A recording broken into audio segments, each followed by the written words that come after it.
পুরো বাংলাদেশে জাতীয় পার্টি প্রার্থী দিচ্ছে, এটা আমাদের একটা অস্বস্তির জায়গা রয়েছে। সাথে সাথে আমরা ব্রিটিশ কলোনিয়াল পিরিয়ডে যেই ধরনের ব্যবস্থাগুলো দেখেছি, কাগজপত্রের আমলাতান্ত্রিক জটিলতা, সেগুলো আমরা দেখেছি।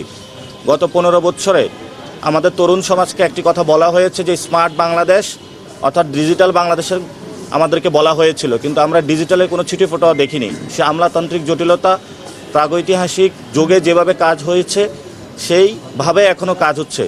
আমরা আশা করব ভবিষ্যৎ যারা সরকারে আসবে এবং আমাদের যে নেতৃত্বাধীন যে জোট রয়েছে, সকলে আমরা মিলিয়ে একটি ডিজিটাল বাংলাদেশ উপহার দিব, যাতে এই ধরনের আমলাতান্ত্রিক জটিলতা না থাকে।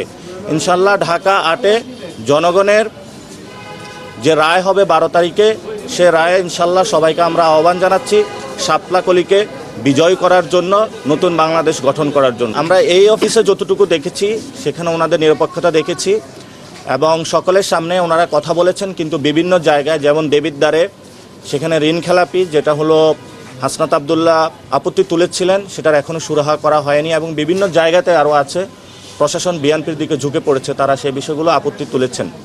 আমরা এই পর্যন্ত এখানে আপত্তি পাইনি। আমরা মনে করি ঢাকা 8-এ পলিসি বেসড একটি সুষ্ঠু ইলেকশন হবে, এখানে পেশি শক্তির কোনো মহড়া হবে না, মাফিয়াতন্ত্র কায়েম হবে না।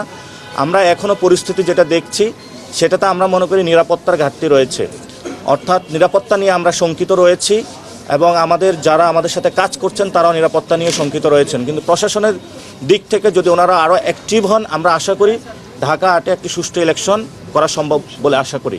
আপনি আরেকটু ডেটা ক্যালকুলেশন করে দেখবেন, ওনার জয়ের চেয়ে হলো হারার রেকর্ড বেশি। সো ইনশাল্লাহ এবার শাপলাকলি জয় হবে, আমরা এটা আশা রাখি, সবার উপরে বিশ্বাস রাখি। আর জামায়াত ইসলামের বিভিন্ন জায়গায় তারা প্রার্থিতা দিয়েছেন, ইসলামী আন্দোলনও দিয়েছেন। আমাদের আজকে প্রিলিমিনারি একটি মিটিং রয়েছে কেন্দ্রীয়ভাবে, আশা করি যে কালকে মনোনয়নের যে যাচাই বাছাই এটা কালকেও চলবে। তো সেই ক্ষেত্রে 5 তারিখ পর্যন্ত আমরা আশা করি আমাদের এই বিষয়গুলো সমস্যার সমাধান হয়ে যাবে। ওনাদের যে মনোনয়ন ফর্মগুলো টিকবেন, আমাদের যেগুলো টিকবে, সেগুলো নিয়ে আমরা একটি সুন্দর যাত্রা করে সরকার গঠনের দিকে যেতে পারবো আশা করি। কয়টি আসনে ক্যান্ডিডেট দিয়েছিলেন? এটা আমরা স্পষ্ট করেছিলাম, আজকে কালকে যাচাইয়ের পরে এটা আসবে। আমাদের টোটাল আমরা 47টা দিয়েছিলাম, এর মধ্যে একটি অ্যাকসেপ্টেড হয়নি, ওনার একটু সময় লেট হয়ে গিয়েছিল, বাকিগুলো অ্যাকসেপ্টেড হয়েছে। যাচাই বাছাইয়ের পরে যখন রেজাল্ট আসবে তারপরে আমরা দেখতে পাবো যে টোটাল কয়টি হয়েছে। অর্থাৎ আমরা এখানে সংখ্যাটা বাড়ানোর চেষ্টা করি নাই, আমাদের কয়টি আসনে ইনশাল্লাহ আমরা জয় ছিনিয়ে নিয়ে আসতে পারবো সেটা চিন্তায় করে দিয়েছি।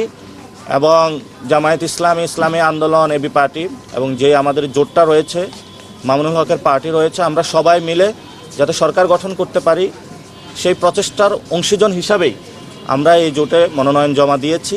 এবং যে বিজয়ী আসন হিসাবে আমরা নিয়ে আসতে পারবো, সেখানেও হলো বিজয়ী আসন হিসাবে আমরা বেশি দেখেছি, আমরা সংখ্যা বাড়ানোর চেষ্টা করি নাই।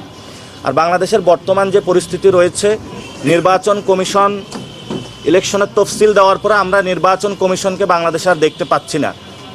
চিফ ইলেকশন কমিশনার থেকে শুরু করে বিভিন্ন জায়গায় বাংলাদেশের বড় ধরনের শোডাউন হচ্ছে পলিটিক্যাল পার্টিগুলোর। আমরা সেই বিষয়ে নির্বাচন কমিশনকে আহ্বান জানাবো, যদি আপনি দায়িত্ব পালনে কোথাও অপারগতা দেখেন বা কোথাও থেকে প্রেশার ফিল করেন, জনগণের সামনে আসুন, জনগণকে চেহারা দেখান। এই যে 2 দিন যাচাই বাছাই প্রক্রিয়া চলতেছে, আমরা এই ধরনের নির্বাচন কমিশন থেকে একটি স্টেটমেন্টও দেখি নাই। এবং গত 1 সপ্তাহে বাংলাদেশে ছবির মহড়া হলো, পোস্টারের মহড়া হলো, সেই বিষয়ে নির্বাচন কমিশনের কোনো পদক্ষেপ আমরা দেখি নাই। বরঞ্চ একজন কমিশনার নিজ থেকে আগ বাড়িয়ে কথা বলেছেন যে নির্বাচন কমিশনের যে বিধিবিধান দিয়েছে সেগুলোর ভায়োলেশন হচ্ছে না।